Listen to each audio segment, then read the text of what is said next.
Hello everyone, my name is Master David. Today I've got my very blessed client Leng with me. Today's Millionaire Real Estate Insights podcast will be a bit different because we are going to change our roles. Leng will be my consultant, guiding me step by step how I can do my retirement planning through real estate. Leng, before we start on, I'd like to hear your story, how you got started in real estate. Because previously I understand that you worked as a nurse and then before you became a homemaker for 20 years. And it's only until the recent last 10 years that you decided to step back into real estate. So maybe Leng, can you hear a bit more about your own story first? Thank you, Master David, for inviting me here today. And I'm very happy to share my journey with all your clients. I'm Leng. So I was actually a nurse. I have been working in Tan Tock Seng A&E department more than 30 years ago. So now I'm 55 years old. I'm not worried to admit that I'm 55. Can't tell. Yeah, just cannot tell. That's why I dare to admit. Okay. So previously, when I was a nurse, I actually love nursing a lot. Why I resigned from nursing is not because of anything. It's because I have twins. And they were born premature. It's about 1 kilo, this size. So that's why I actually left nursing and became a housewife for more than 20 years. So now my twins are 28 years old. So during the time as a housewife, you know that you have no income, no CPF, you work 24 hours a day. 365 days a year, right? Yeah. Okay. So it was only about 14 years ago, then I became an agent. I became an agent not because of money and not because I actually like to become agent. No, it's not because of that. It was because my sister-in-law was an agent that time and she wanted to jio me, to recruit me to become an agent. Then I told her that I don't like to be an agent. Why? It's because I don't know how to sell. Because as a A&E emergency nurse, right, we are very straightforward and we are very direct. So I don't think that people may like me because of my directness. But to my surprise, these days, there are a lot of people who actually love my directness, frank, and then we share our opinion with them and let them consider. And in fact, a lot of business owner, they love all this kind of straightforward thing. They don't like me to beat around the bush, which I usually don't do that also. Yeah. So after being a housewife for 20 over years and then being an agent 14 years ago, initially I didn't like it. But after I learned how to do restructuring of property portfolio, then I realized that actually, I can help a lot of clients to upgrade and create wealth through property safely and systematically. Oh, I see. Yeah. How I did that is because I tried on my husband. Yeah, because the first guinea pig. I don't want to do something to other people if I think that it's risky. So I have to try on myself first. So what I did is that I did a very detailed financial assessment for my husband to let him know that he has actually enough reserve funds for use just in case if he get retrenched or in case if I'm no longer in real estate. So after that, then I upgraded my husband.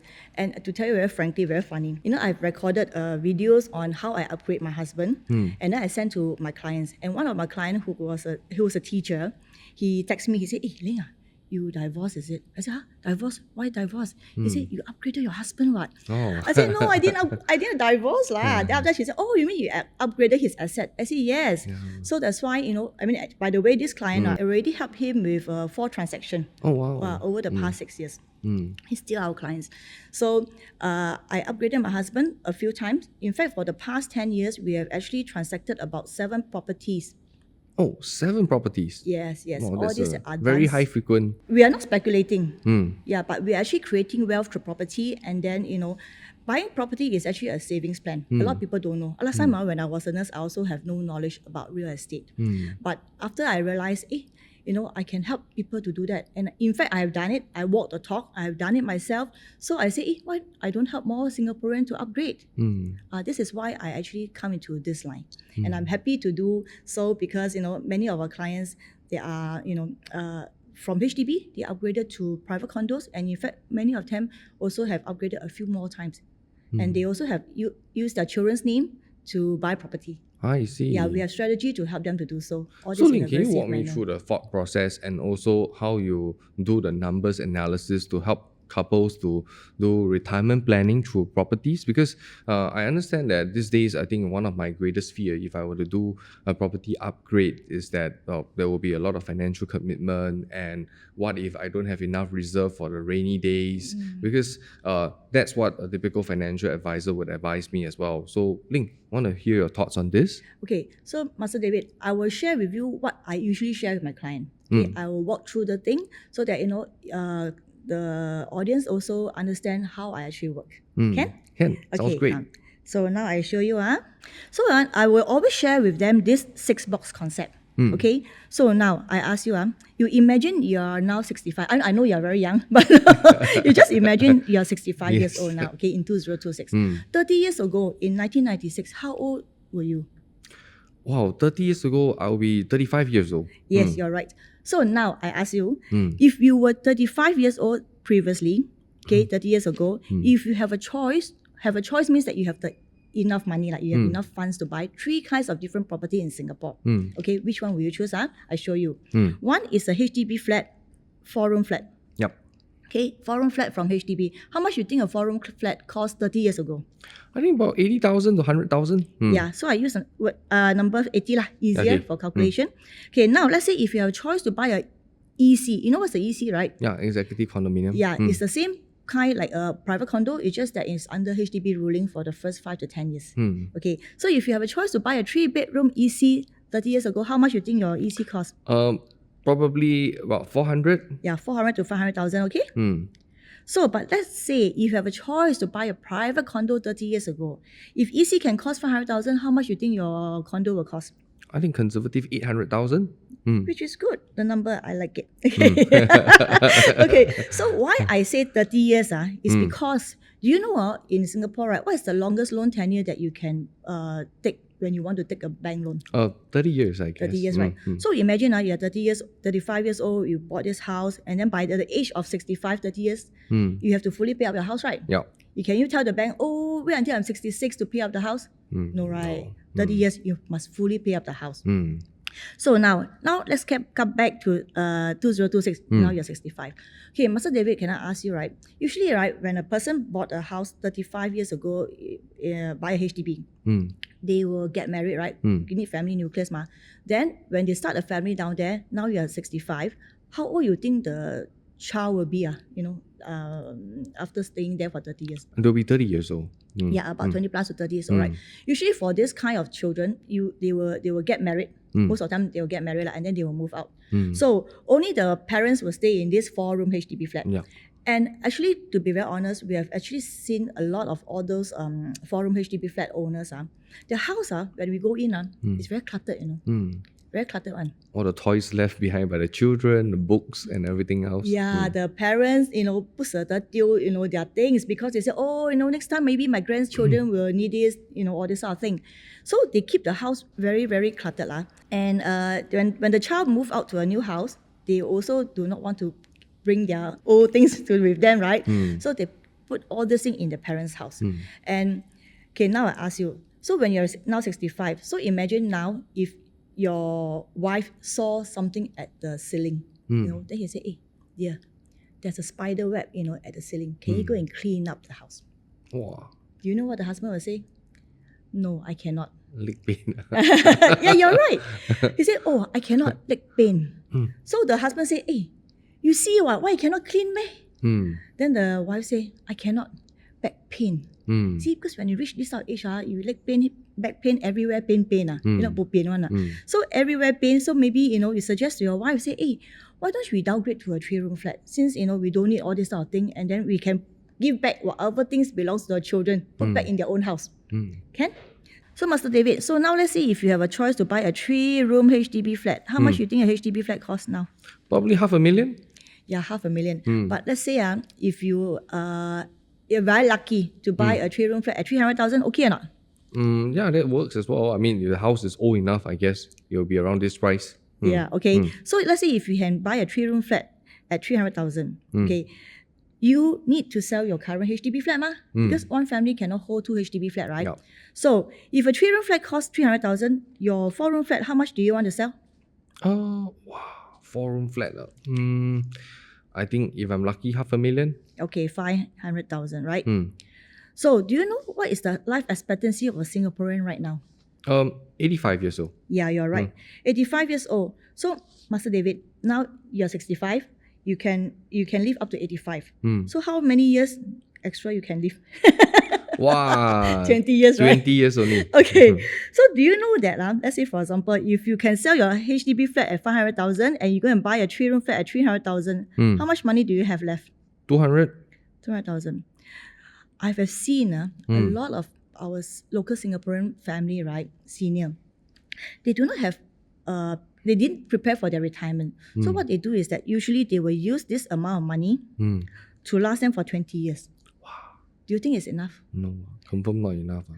Okay, let's do a calculation, right? So that, people can see that it's really not enough. Okay, so you see, 200,000 divided by 20 years, divided by 12. $833. $833, right? Per month.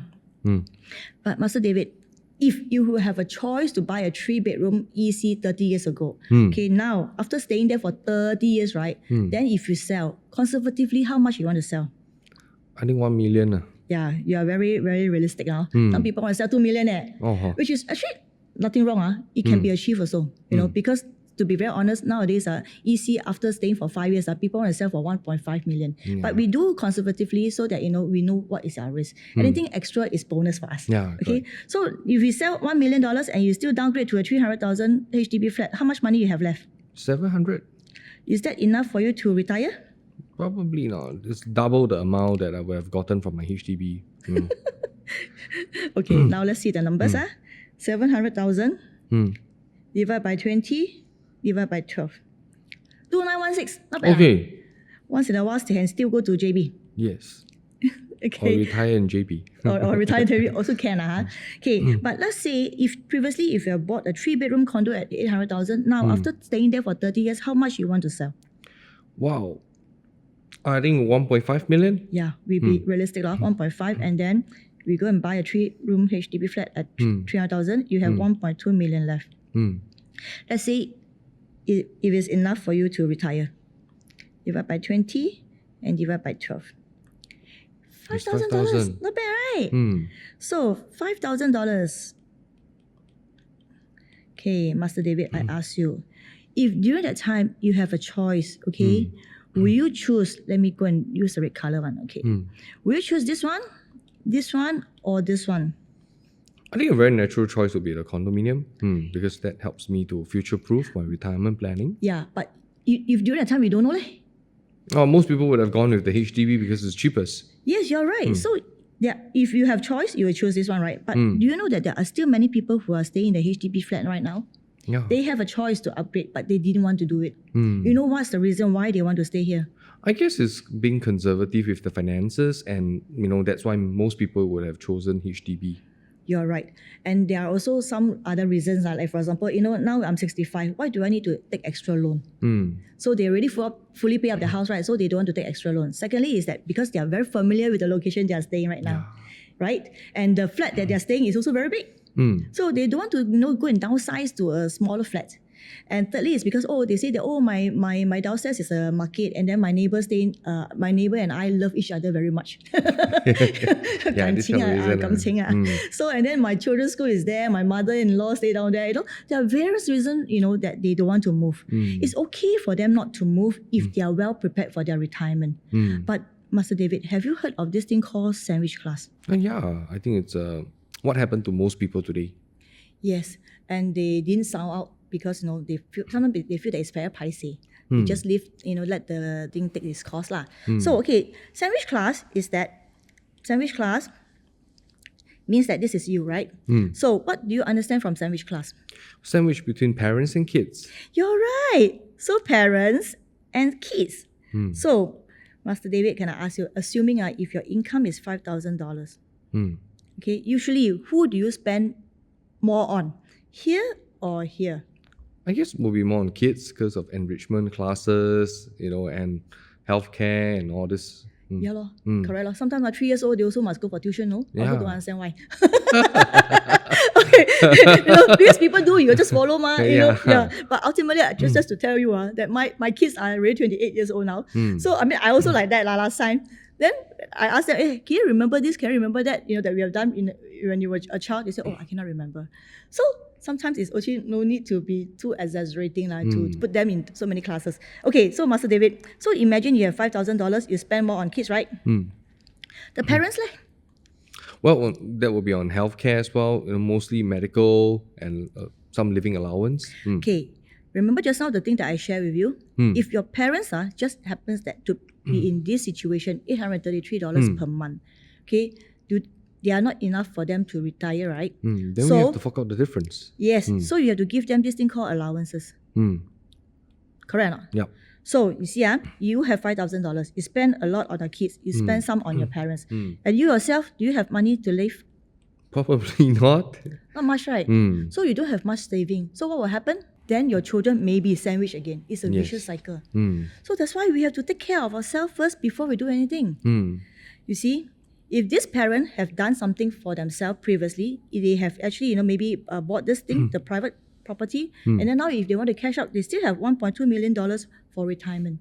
But unfortunately, if they only have few $100 for retirement, then they have to depend on their children for allowances, which is something that, a lot of our Singaporeans, they are actually in this state. So I want to help more people to actually upgrade.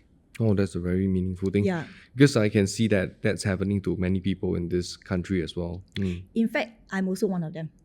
Yeah. Why I upgraded from here to here 7 times is because, as a housewife, right, previously, I do not have income, I do not have CPF. Then, if I don't do something to myself, my children will be sandwiched. Correct or not? So that's why I need to upgrade from here to, from here to here many times is because I do not have enough money for retirement. So, when my clients understand this, they can make their own decision which one they want to choose. If they want to continue staying in the HDB flat, okay. If they have other means of retirement sources, then go ahead and stay in HDB flat. Nothing wrong with it, because I also started with HDB. But if they do not have any retirement planning, so it's actually good to consider to do something about it.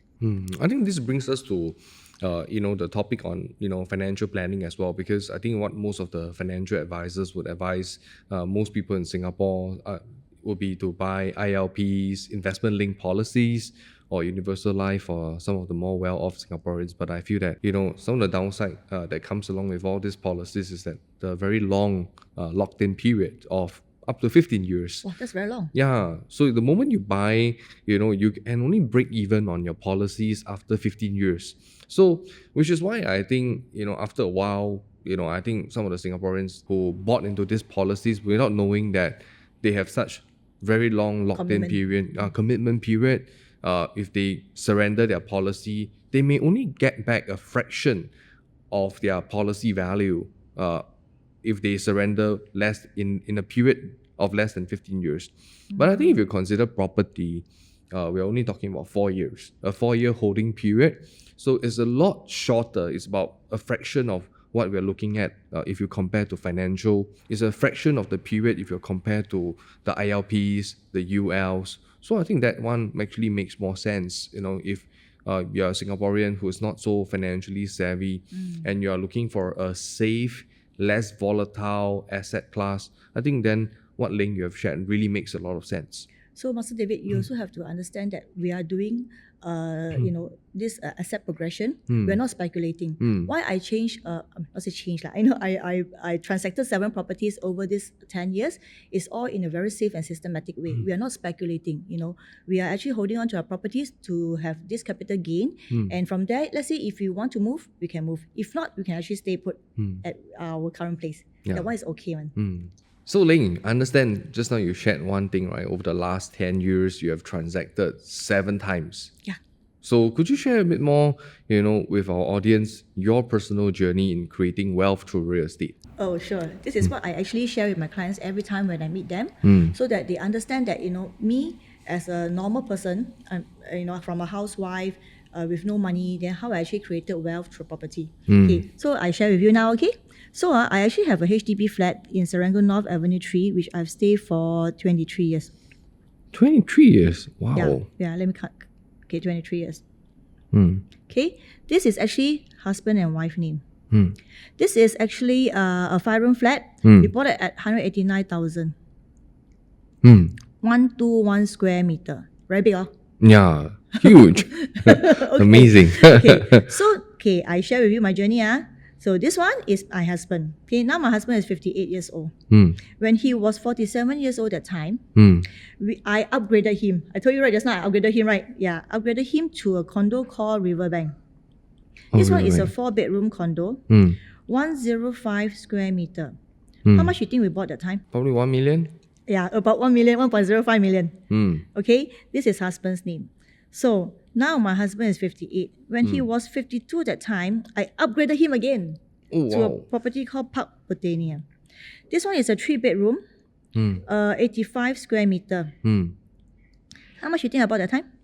1.4 million? No, 1.2 million. Oh, 1.2 million. Yeah. Oh, wow. Okay. So this is husband's name also. Then now my husband is 58 years old. When he was, 2 years ago, when he was 56, I upgraded him again. One more time. Yes, this one is called the Landmark. Oh, the Landmark. Yeah. This one is a 1-bedroom, 45 square meter. Guess how much I bought? Wow, 1.4 million? Yeah, 1.4 over million. Okay, got it Okay, right this time you're right. around. You're right. Okay, so Master David, can you see that my houses that we bought, right, is getting smaller and smaller and smaller? Yeah, that's what I was also going to ask as well. How come it got smaller? Yes, and the thing is that the price is getting higher, higher, higher, and higher. Yes. So what happened? Okay, now I share my journey. Okay, my journey is that now I'm 55. When I was 47 years old, I bought a property called Park Esta at Eunos MRT. This one is a studio unit, 39 square meter. Okay, the time when I bought it was $1,007 per square foot. Okay. That time, people will say, hey, this siao, buy Eunos at $1,007 per square foot. Why don't you go and buy Katong or East Coast area? Yeah. Correct or not? But of course, I have done my homework lah. I cannot be anyhow buy property, but then if I buy property and then lose money, lao kui, right? Yes, indeed. True, Yeah, I cannot have to. just anyhow blindly go and buy property. Of course, I've done my research lah. Okay, so in my mind, I bought $1,007 per square foot at that time. I already have in mind to sell. How much you think I would sell? 1,900? I'm a bit greedy. 2,000 $2,000 per square Wow. foot. Actually, I sold it at 2,001. But for simple calculation, I just used $2,000 lah. Oh. So from here, I actually made about $300 per square foot ma. Okay. That's pretty 420 amazing. square feet. Now I remember. Okay, so you see, how much I put? How much I make? 300 times 420 is 162,000. After I sold this property, right, my husband said, "Wow, look buay pai ho. From no money, suddenly got 162,000. Yeah, indeed. Yeah, so my husband said, how many Singaporean or how many of us can actually save 162,000 in 3 years? You lor. Hey, this is only proceed, not CPF return, all this stuff. Yeah, this is yeah, only yeah. proceed. Yeah. So my husband very tempted, to make more money. Okay, because Duplicate your success. yeah, then he said, hey, actually it's very safe to do so. So what we do is that we sold this current property, I mean the HDB, we make 200,000. Okay. After that, then we also sold this Riverbank. We make 250,000. Then my husband said, hey, bo, how come this one we stay for 20 over years, we only make 200,000. And then this one we only hold for 4 years, right? We make 250,000. Remember just now the 6-box concept that I show you? Different property type, different value. Yeah, indeed. So that's why. So after that, this one we make 250, this one we make 200, this one we make 162,000. So after I sold this property in this Park Esta, I cannot just let the money just lays around like that. I reinvest further. Last time I'm not so savvy one, I gong one, very how to say, conservative, no knowledge. So now I'm 55. When I was 52 that time, I bought a property called Midtown Bay. Oh. At Bugis. So this one is a 2-bed, 2-bath. I bought it at 2.3 million. Expensive, Yeah. People will say, walao you're 52 years old, you're going to commit into such a high quantum property. It's pretty high. Pretty high, right? So I explained to you why I want to buy a high quantum property. It's because, remember I told you I was a housewife, no income, no CPF. So I need to force myself to save money for retirement, right? So why I buy a 2.3 million is because this one, the installment is about $12,000. Oh. Now my tenant is paying about $7,000. So the extra $5,000 I have to fork out myself to pay. So this is a forced saving for me. If it's not because of this property, do you think I will force myself to $5,000 per month? Probably not. No, right? Yeah. So now this is actually rented out. Okay, this one we have sold, and then Park Botania we have sold. Oh yes, I forgot to tell you. Guess how much we make from Park Botania after holding for 3 years? 300,000. So zun, Wow, 330,000. nice. Yeah. So that's why after that my husband bought this investment property called the Landmark. Okay. So all this while our property for this one, our own stay. We have never thought of buying for investment because my husband is a very conservative person. But of course, after he realized that I didn't plan for my retirement, and then if it's just, depending on one income, we may not be able to retire well. So we go and buy this investment property. Okay. Then you may ask me, hey, where do you stay now? It seems that all your property are rented out. Yeah, exactly. Oh yeah. This Landmark, we rented it out at about 4,200 right now. So where do I stay now? You remember my twins, right? I have twins, right? And they are now 28. Yep. So I used their name to buy a property. Oh. So the property that I'm staying right now is under my twins' name. Oh, that's very nice. No, when they were 23, I told them, by the time we start to work, I will use your name to buy property. Then they will say, Mommy, I got no money. I say, Mommy, don't need your money. Mommy now got some money. Only need your name. Yeah, I only need your name and your income to buy property. So we will pay the down payment, all this type of thing. So now they started to work, right? So we will use their CPF and some of their salary to pay off the installment. Otherwise, if you don't let them start early to save money, they always go and buy online things. Every time my house outside, I got a lot of boxes. Delivery.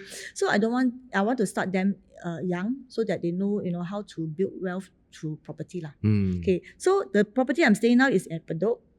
It's a 3-bedroom, a 1088 square feet. Okay, guess how much I bought? Wow, I mean 1.5 million? 1.2 million. Or 1.2 million. Yeah, but this is an old property. It's already 28 years old. Okay, but it's okay, because I'm buying for own stay. So I'm not buying to sell or whatever. So we are staying down there comfortably. Each one of us has a room. Okay, so this is for own stay. So this is my journey. If it's not because I started to create wealth through property, I do not have this money, 200,000, 250, 162, 330,000. It's close to $1 million. You're right. In realized profits. Yeah. Seriously, that's how I actually create wealth through property safely and systematically, this way. And I believe that if people are more, known, they have more knowledge, they can also do it the same way as I do. Which I think perfectly makes sense because, I think if you ask any ordinary Singaporean to save $1 million in 10 years, I cannot imagine how they would have done it because it would have taken either you to go through extreme, frugality, cutting on a lot of expenses. And I think the most beautiful part about what you're sharing is that you have done all of this while maintaining a high quality standard of living for you, your family, and your husband, and not asking them to cut back on this, cut back on that. I think that's the beautiful part of retirement planning through property. Yeah, you're right. That's why, I'm very, motivated to help more Singaporean family to do so. Okay, Leng, now your turn to help me. Share with me your framework, how you do your analysis to identify the winning project. Oh, okay. So, Master David, after all this thing, right, we need to understand, let's say if you really want to put your hard-earned money into a property, whether it's worth doing it or not, right? So there are 4 things that you need to understand. I share with them always this thing called, this 4-box concept. First, when you want to buy a property, you have to see whether there's any potential upside. Which means that the property that you buy, is there any capital appreciation? How much can the property value increase over time? Maybe like 4 to 5 years or even 10 years. And secondly, you must understand what is your risk. Risk means that, let's say in the case of emergency, like for example, if Sui get retrenchment or this sort of thing, whether you have enough reserve funds for emergency use. Yep. Like my husband, he was a very conservative person because he's an engineer. So he doesn't like changes. But after I've done a very detailed financial assessment for him, then we realized that he has actually about 10 years of reserve funds. Then he realized, he can upgrade, So that's why we upgraded him a few times. Mm. Okay. Then third, you have to see whether your property that you're buying is of the right entry price. Mm. Okay.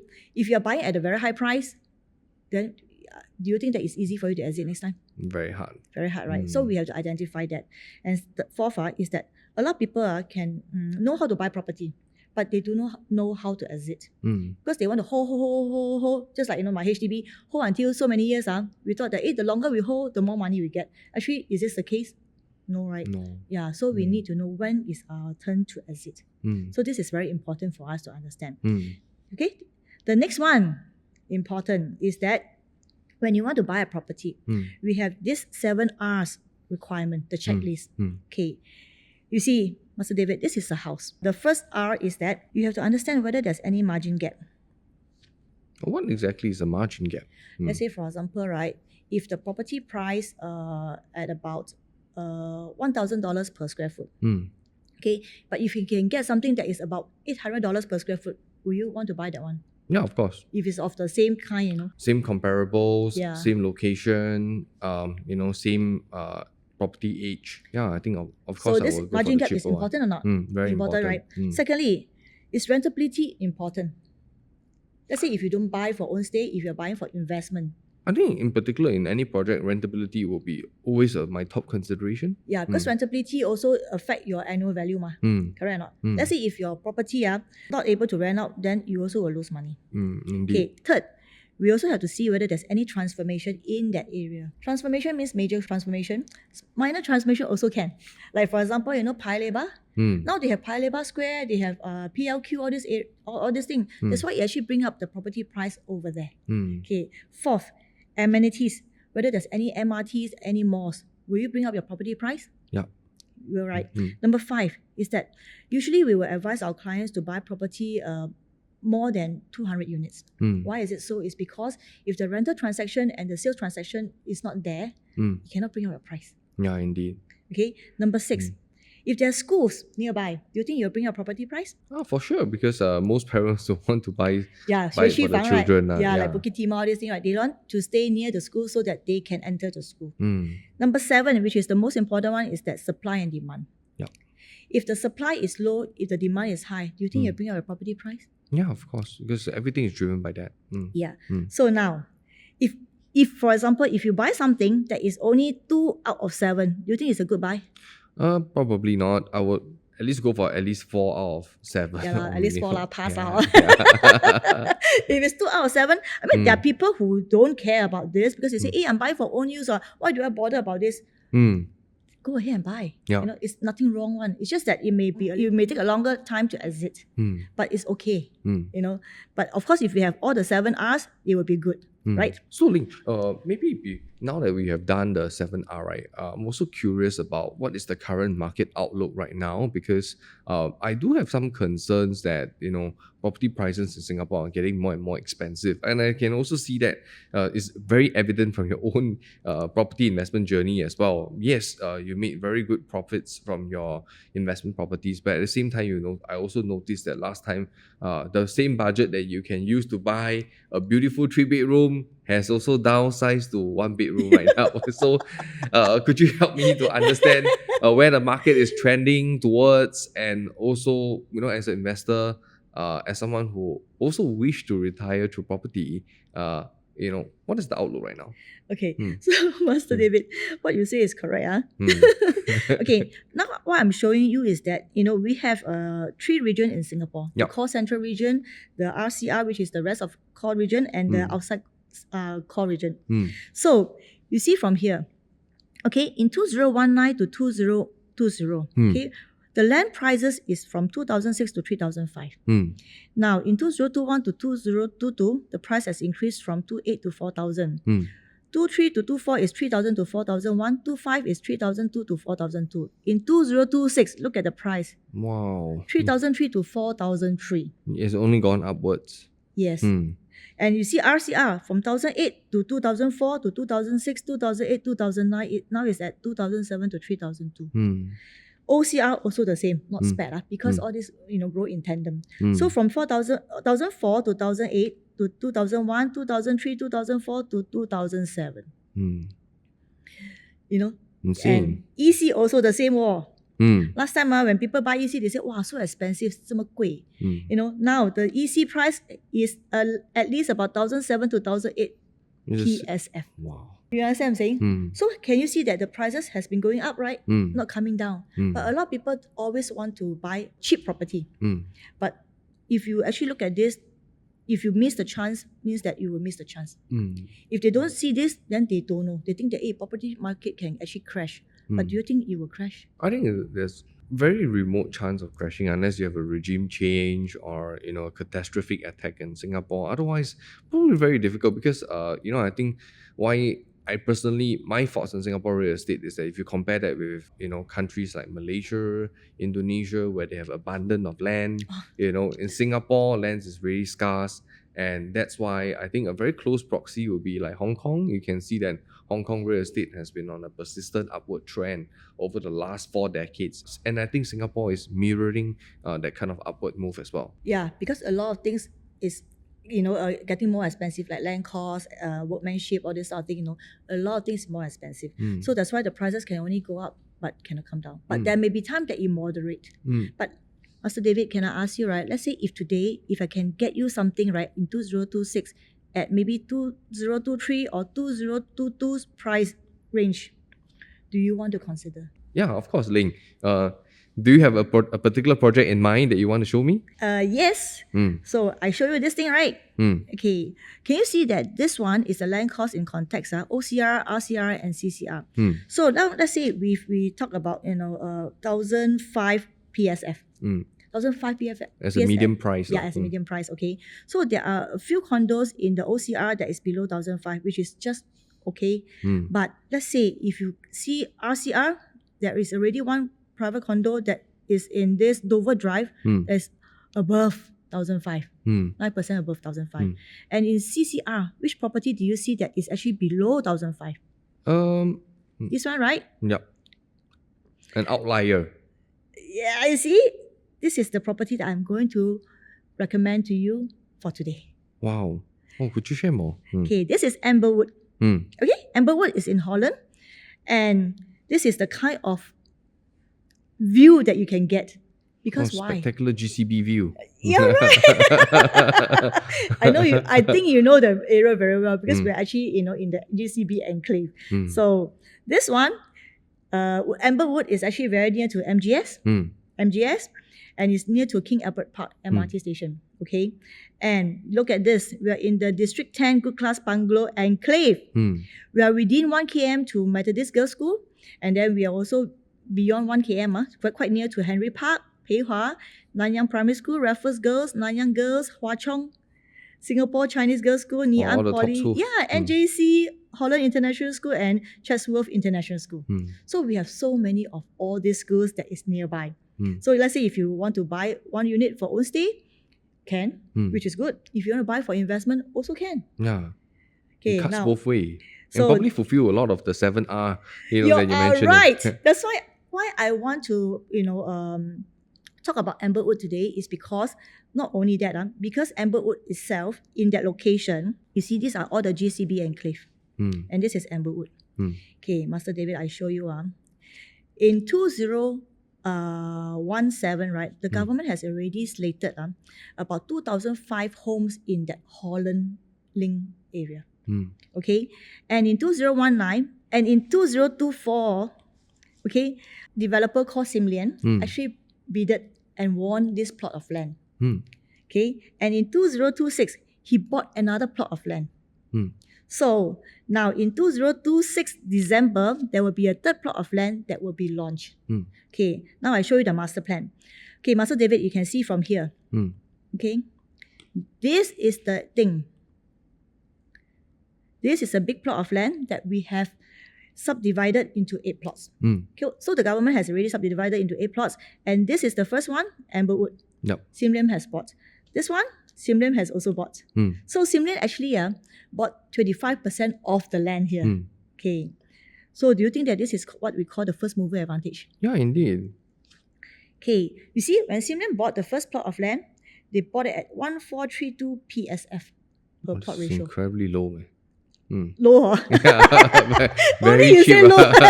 Very cheap one. Okay, so For such a prime location. yeah, You you're want to buy right. a GCB there, confirm cost 3 times more. Okay, so the second plot, right, he paid 4.1% higher, you know. Mm. He paid him, you know, because he bought the first plot of land at this price.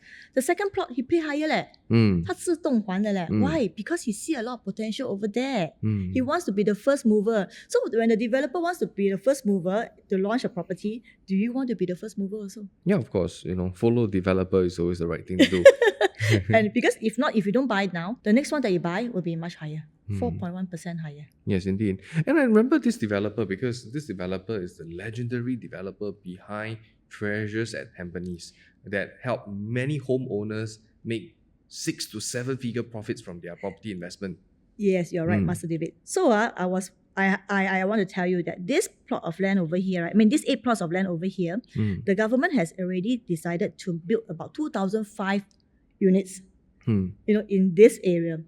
But this Treasure at Tampines itself already have 2,000 over units down there. So is 2,005 a lot of units in this area? No, this is considered quite low density actually. You're right. Because it's only 1.4 to 1.8 plot ratio. So that means they can only build up maybe about 5 to 6 stories. Now I show you one more thing is that Amberwood is actually very near to King Albert Park MRT station. It's not the current MRT station exit. There will be another exit which is very near to MGS. That one will be a interchange. So it's a plus point. Oh, it's a prime location. One more thing is that the URA actually allows 233 units to be built in this Amberwood, but the developer himself actually built 212 units so that he can, space out the unit, and the people who stay there will have a lot of privacy and enjoy the scenery over there. So for Amberwood, there are 212 units over there in District 10. Okay, so Master David, do you know why there are only 3 bedroom, 4 bedroom, and 5 bedrooms? I guess they will be targeting for people who are looking to stay in the house rather than investors or flippers. Flippers. Property flippers.